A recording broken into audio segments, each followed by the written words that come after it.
आइए डिस्कस करते हैं types of relations. Last time हमने रिलेशंस को डिस्कस किया कि रिलेशंस हम किसे कहा करते हैं और किस तरह से हम उन्हें डिफाइन करते हैं कार्टेशियन प्रोडक्ट का यूज करके। अब हम डिस्कस कर रहे हैं टाइप्स ऑफ रिलेशंस। अगर हम सपोज करके चलें, late R be a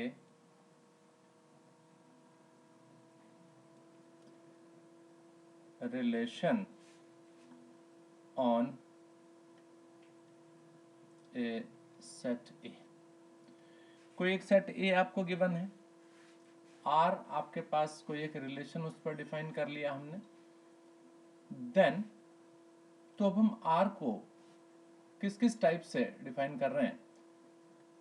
then R is, तो ये जो सबसे पहला टाइप हम R के लिए चेक करते हैं, सबसे पहले हम बात कर रहे हैं रिफ्लेक्सिव रिलेशन।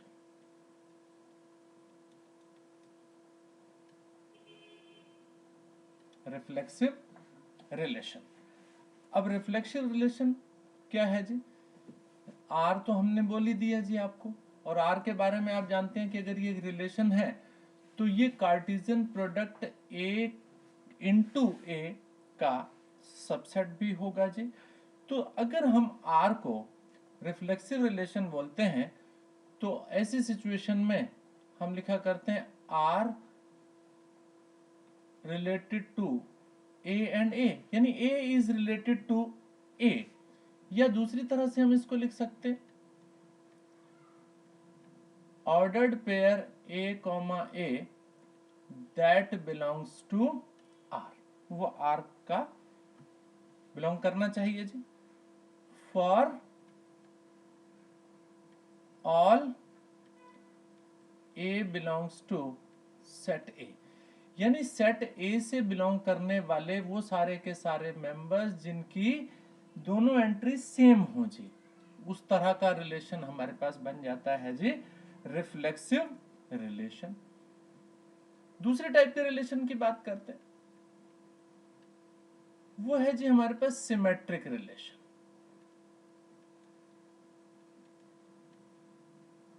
सिमेट्रिक,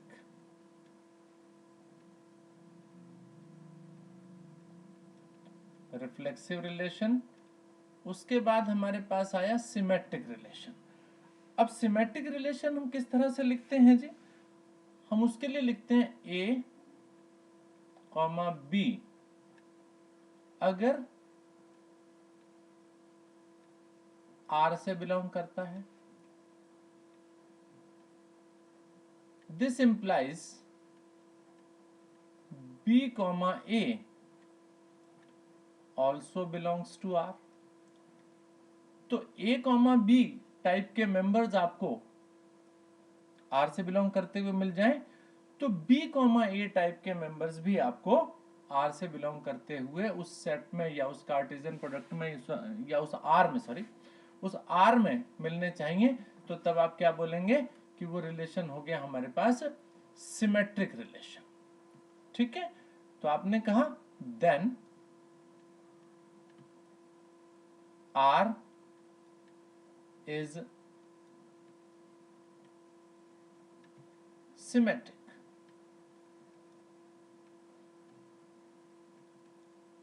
ठीक है, यहां पर ये ए और बी कहां से आ रहे हैं जी? कौन है जी? आपने बोला ये A and B both belongs to the set A, set A के मेंबर है जी, क्योंकि हम यहां पर केवल एक ही सेट के बारे में केवल बात कर रहे हैं। जब दो अलग अलग सेट्स की बात करेंगे तो तब आप हमारे पास ए और बी दो अलग अलग सेट से बिलोंग करने वाले एलिमेंट्स या मेंबर्स हमारे पास होंगे जी। पहला हमने रिफ्लेक्सिव, दूसरा सिमेट्रिक, और तीसरा हम बात कर रहे हैं ट्रांजिटिव की। ट्रांजिटिव रिलेशन,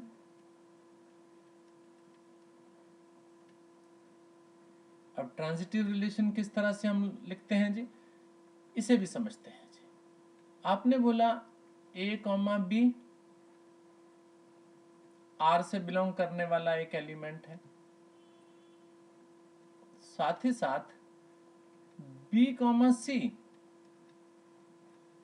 आर से बिलोंग करने वाला एलिमेंट है, then A comma C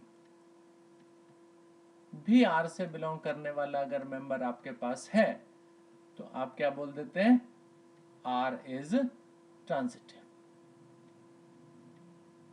then R is transitive.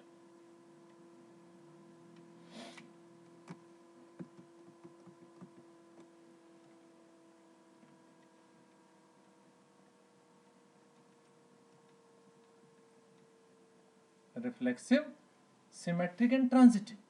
Reflexive में आपने देखा कि दोनों एलिमेंट सेम, और इस टाइप के जो भी पॉसिबल एलिमेंट्स हैं किसी सेट ए के अंदर, वो सारे के सारे अगर आर के अंदर प्रेजेंट हैं तो रिफ्लेक्सिव रिलेशन हो गया। ए कॉमा बी प्रेजेंट है तो बी कॉमा ए भी प्रेजेंट होना चाहिए जी। इसी तरीके से ए बी प्रेजेंट है, बी सी प्रेजेंट है, ए सी भी प्रेजेंट है, तो रिलेशन का नाम दे दीजिए ट्रांजिटिव रिलेशन। इसके बाद आता है हमारे पास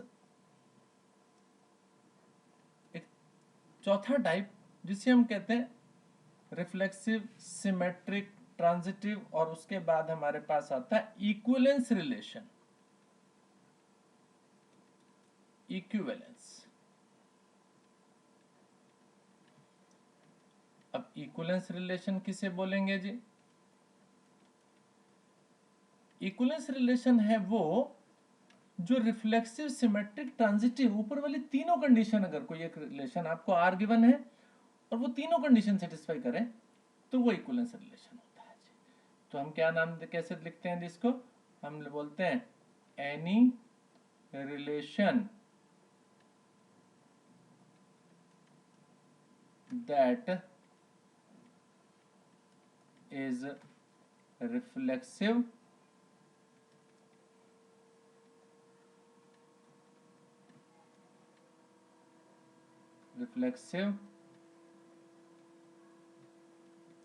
symmetric and transitive।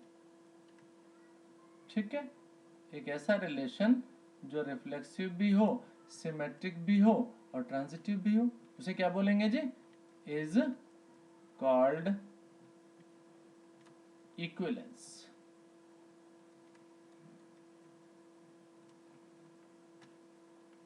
उसे हम बोला करते हैं equivalence relation. Correct? Reflexive, symmetric, transitive, तीनों बातें क्लियर जी? रिफ्लेक्सिव, सिमेट्रिक, ट्रांजिटिव और आफ्टर दैट द इक्विवेलेंस, चार बातें हो गई जी। करेक्ट?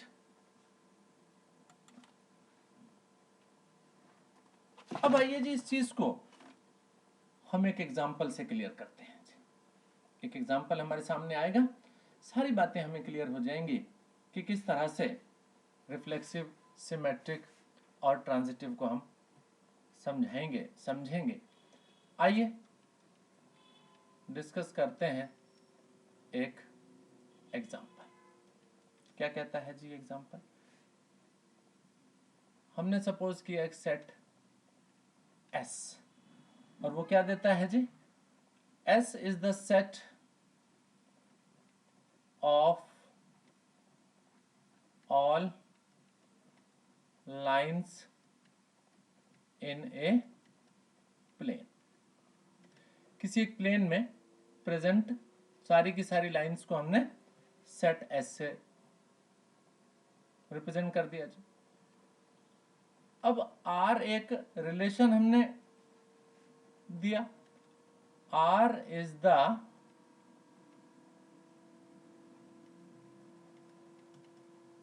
रिलेशन, और वो रिलेशन क्या है जी? वो रिलेशन है is parallel to, is parallel to. तो इज पैरेलल टू एक रिलेशन हमारे पास हो गया जी। अब हमने चेक करना है, we check for equivalence relation, कि ये जो इक्विवेलेंस, ये जो रिलेशन हमको गिवन है,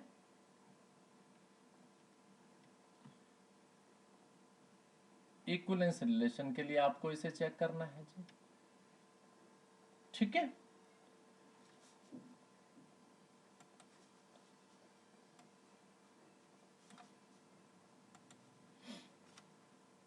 आर आपके पास जो रिलेशन है वो रिलेशन क्या है जी?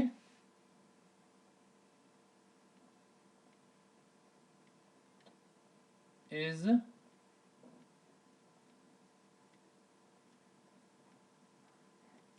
Parallel to. ठीक, तो हमने चेक करना है इसको इक्विवेलेंस रिलेशन के लिए। अब इक्विवेलेंस के लिए तो अभी पीछे मैंने डेफिनेशन बताई जी कि रिफ्लेक्सिव, सिमेट्रिक और ट्रांजिटिव। तो आइए जी हम चेक करते हैं तीनों चीजों को। रिफ्लेक्सिव, पहले रिफ्लेक्सिव के लिए चेक करते हैं। अब रिफ्लेक्सिव में पीछे हमने क्या सीखा था जी? रिफ्लेक्सिव में हमने सीखा था कि दोनों चीजें सेम होनी चाहिए जी। तो क्या लिखता हूं जी? आप लिखेंगे since L is parallel to L। अब रिलेशन हमारे पास पैरेलल टू का है ना, तो L is parallel to L सेल L, यानी कोई भी लाइन अपने आप के तो पैरेलल होती है जी। कोई भी लाइन ले लें उस प्लेन के अंदर, उस एस में। तो आपने बोला since L is parallel to L for all L belongs to S।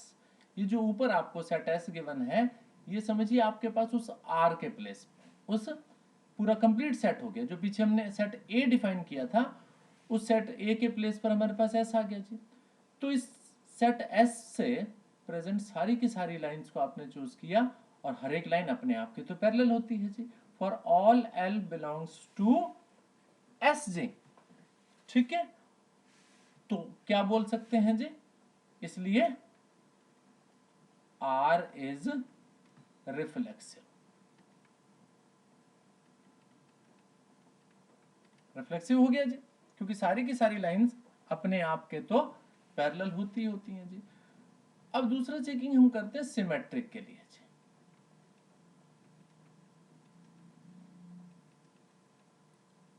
अब सिमेट्री के लिए क्या करेंगे जी आप? उसके लिए आपने L1 और L2 मान लीजिए दो लाइंस चूज कर लें जी, जो कि कहां से उठाई जी आपने? उस ऊपर वाले सेट S से उठाई जी। L1 और L2 दो लाइंस S से बिलोंग करने वाली हैं, और किस टाइप की हैं? सच that L1 is parallel to L2. L1 is parallel to L2. L1 parallel L2 के। ठीक है, अगर आप बोलते हैं कि L1 parallel to L2 है, तो इसका क्या मतलब हुआ? इसका मतलब हुआ कि L1 और L2 दोनों की दोनों किससे बिलोंग करने वाली हैं? सेट R से, या रिलेशन R से, क्योंकि वो पैरेलल है जी। तो R एक रिलेशन आपने बताया पैरेलल है जी। अब अगर मैं बात करूं L2 पैरेलल टू L1, ये लिखने में भी कोई प्रॉब्लम नहीं है मुझे। तो अगर L2 पैरेलल टू L1 है, L2 पैरेलल टू L1, तो इसका मतलब क्या हुआ? एक बार फिर दोबारा से वही L2 L1 ये भी बिलोंग करती हैं R से। तो आपने बोला L1 L2 belongs to R, और उसके बाद आपने देखा कि L1 L2 वो भी R से बिलोंग करती है जी। तो क्या होता था जी? सिमेट्रिक रिलेशन में यही तो होता था कि a b belongs to R, तो b a belongs to R भी होना चाहिए जी। तो यहां आपके पास क्या हो गया जी, L1 L2 belongs to are, और उससे आ गया हमारे पास कि L2 L1 also belongs to R. तो हमारे पास क्या कंक्लूजन हो गया कि आर इज सिमेट्रिक, क्योंकि L1 को L2 के पैरेलल कह दीजिए या L2 को L1 के पैरेलल कह दीजिए, एक ही बात होती है जी, राइट। अब आते हैं जी तीसरा टाइप चेक करते हैं जी, और वो तीसरा टाइप है transitive.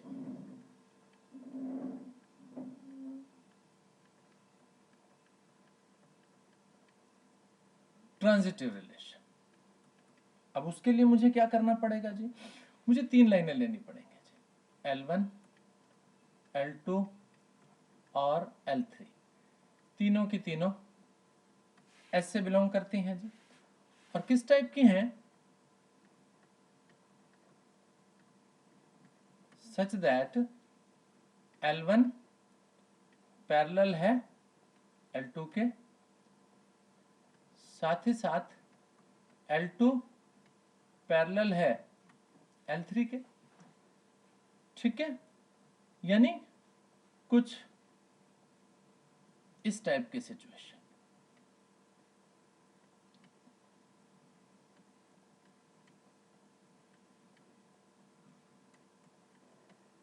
Like this.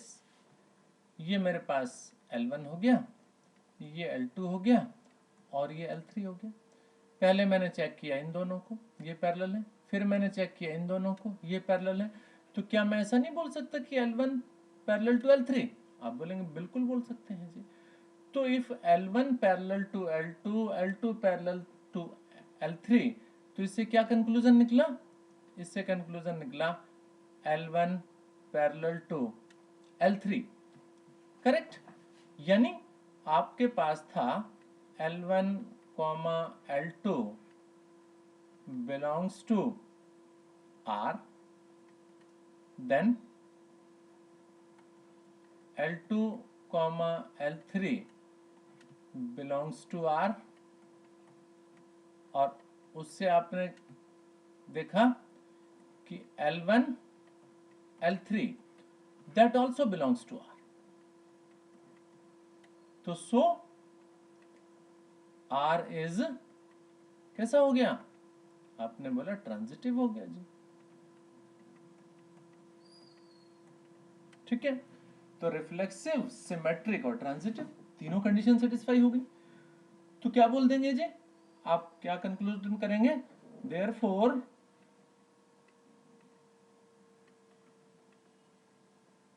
We conclude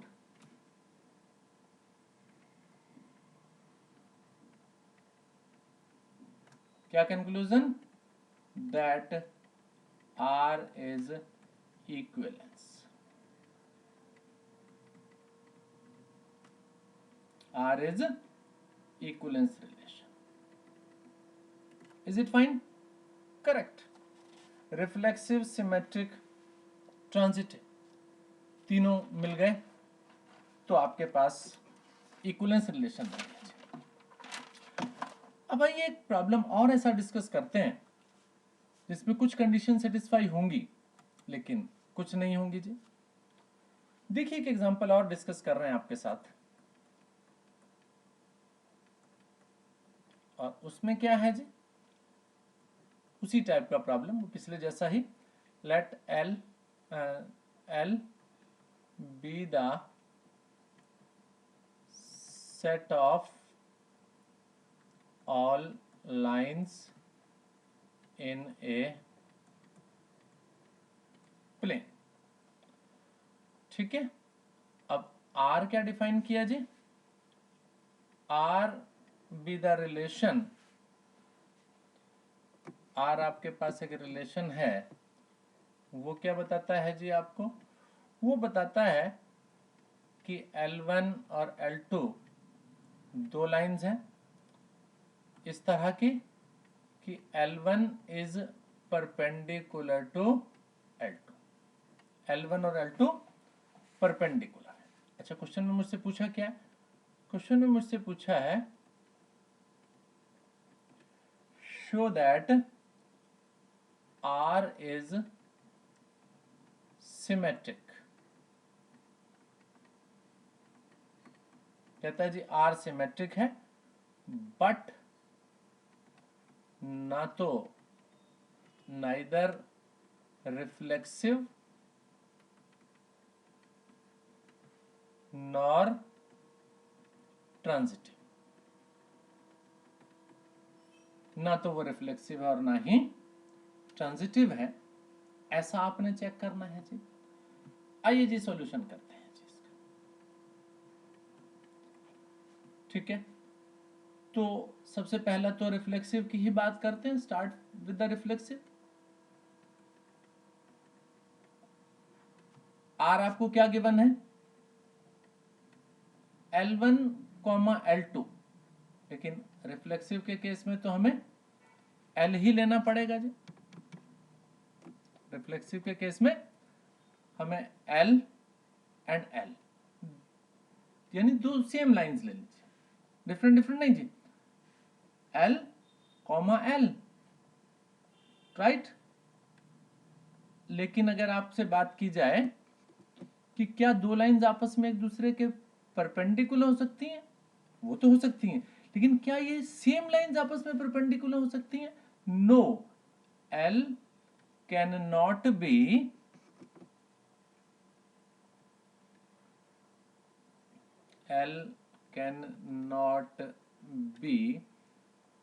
perpendicular to itself। इसका मतलब ये L, L इस कंडीशन को सेटिस्फाई तो नहीं कर रहा जी, इस कंडीशन को सेटिस्फाई तो नहीं कर रहा जी, क्योंकि यहां पर हमने लिया L1, L2, लेकिन जब रिफ्लेक्सिव सेटिस्फाई करते हैं तो दोनों एंट्री को सेम लेना होता है। तो L1 परपेंडिकुलर टू L1 या L परपेंडिकुलर टू L। आपने कहा जी नहीं जी, ये तो नहीं हो सकता, दो लाइन पैरेलल तो हो सकती है आपस में एक दूसरे के, या आपस में स्वयं इटसेल्फ, लेकिन L can not be perpendicular to itself. तो क्या डिक्लेयर करें जी हम डिक्लेयर करें कि R इज नॉट रिफ्लेक्सिव। ठीक है, यानी L, L does not belongs to R, उस कंडीशन को सेटिस्फाई नहीं करेगा जी।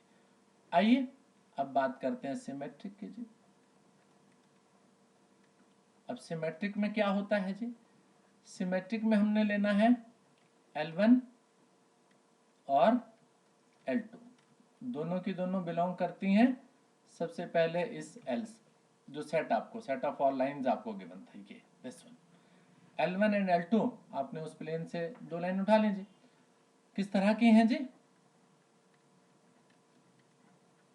Such that L1 perpendicular to L2।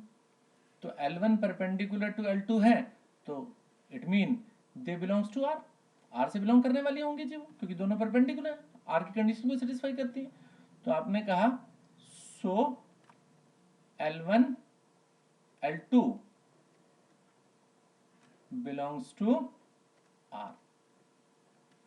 अब अगर L1 परपेंडिकुलर टू L2 है, तो आप अगर L2 परपेंडिकुलर टू L1 कहें तो वो भी गलत नहीं है जी।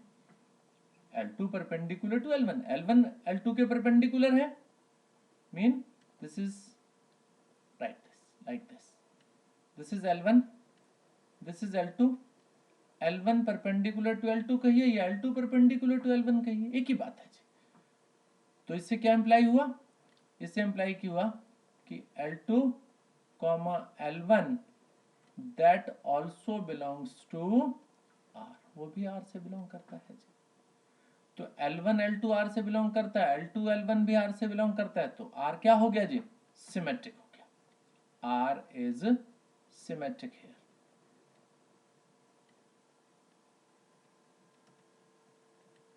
ठीक है, तो रिफ्लेक्सिव हो गया, सिमेट्रिक हो गया। अब तीसरी बात करते हैं ट्रांजिटिव की जी।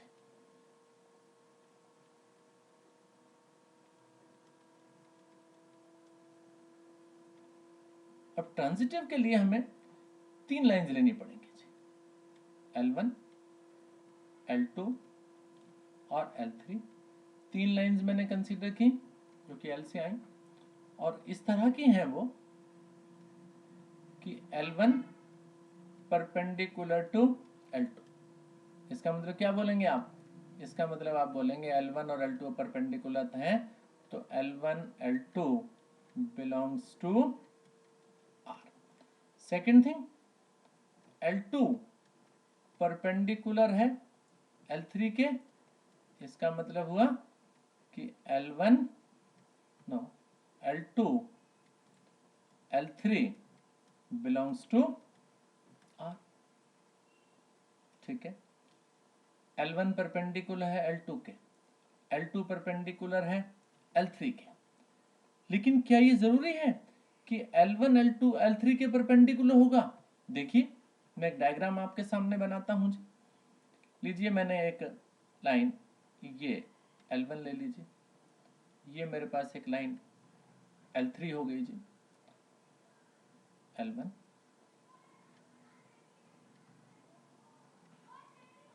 ये L1 है हमारे पास, ये L3 है मेरे पास, और एक लाइन जो L2 है,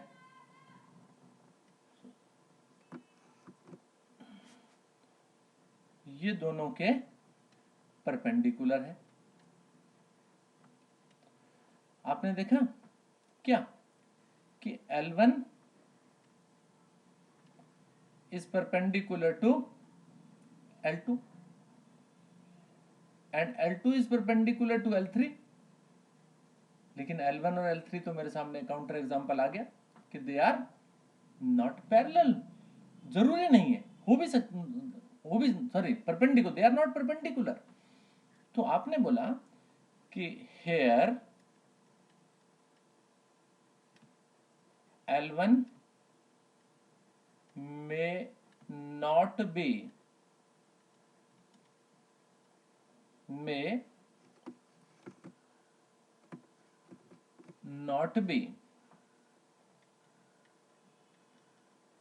परपेंडिकुलर टू L3। हो भी सकती है, नहीं भी हो सकती है। तो इसलिए आपने क्या बोला कि ट्रांजिटिव डिक्लेयर करना तो इस रिलेशन को ठीक नहीं है जी। तो इससे क्या कंक्लूजन निकला? सो R इज नॉट ट्रांजिटिव। ठीक है, तो हमने यही तीनों बातें प्रूव करनी थी जी। R को हमने सिमेट्रिक तो बताना था, लेकिन हमने बताना था कि वो रिफ्लेक्सिव और ट्रांजिटिव नहीं है जी, सिमेट्रिक था। ठीक है, आइए एक एग्जांपल और डिस्कस करते हैं, एक और क्वेश्चन डिस्कस करते हैं।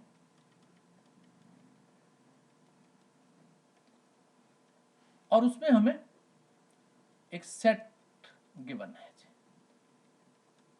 1 2 and 3, और इस सेट पर डिफाइन एक रिलेशन हमारे सामने 1 1 2 2 3 3 1 2 and 2 3। करेक्ट। आर एक रिलेशन दिया है जी। अब कहते हैं show that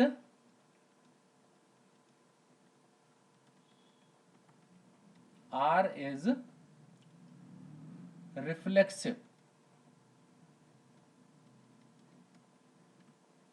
but neither symmetric nor transitive,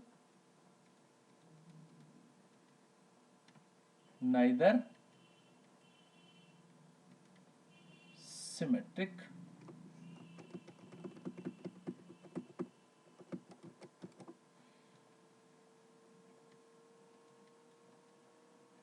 neither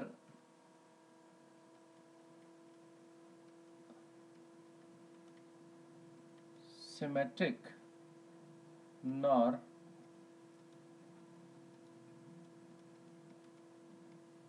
transitive. आइए जी देखते हैं इसका सॉल्यूशन। अब सबसे पहले बात करें रिफ्लेक्सिव की।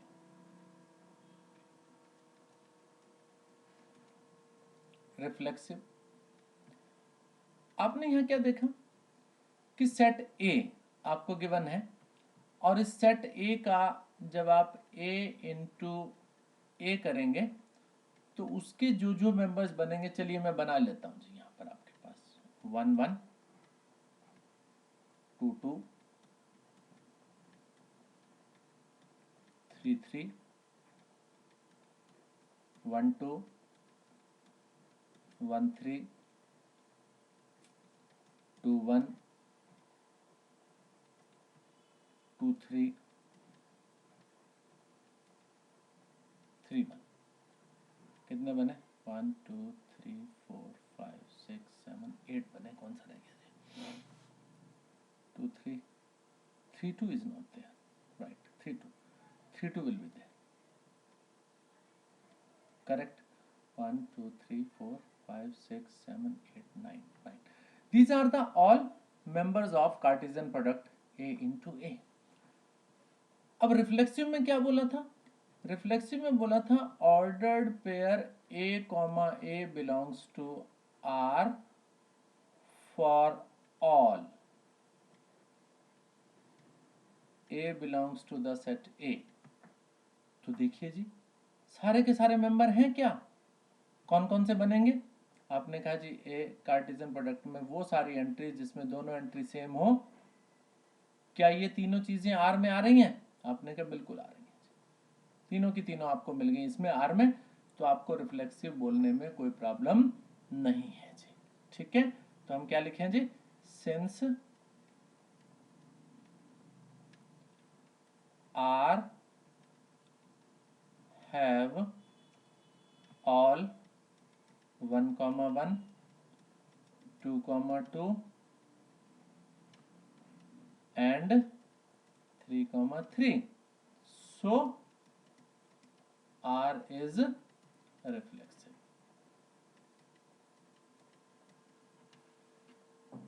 करेक्ट? ठीक है।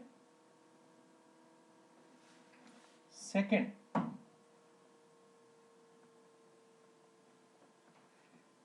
Next is symmetric.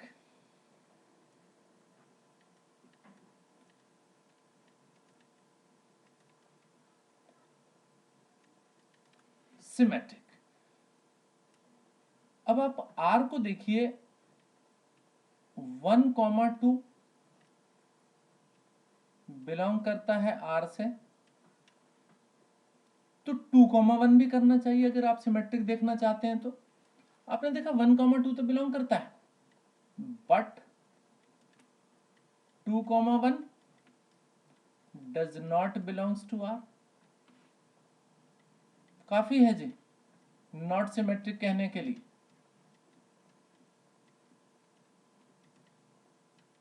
करेक्ट?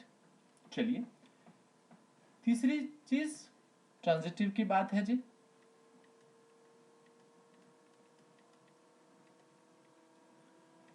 आपने देखा 1 कॉमा 2 R से बिलोंग करता है, एंड 2 कॉमा 3 वो भी R से बिलोंग करता है। तो अगर ये 1 कॉमा 3 भी R से बिलोंग करे तब तो आप बोलेंगे ट्रांजिटिव है, अदरवाइज नहीं जी। तो क्या बोलेंगे? बट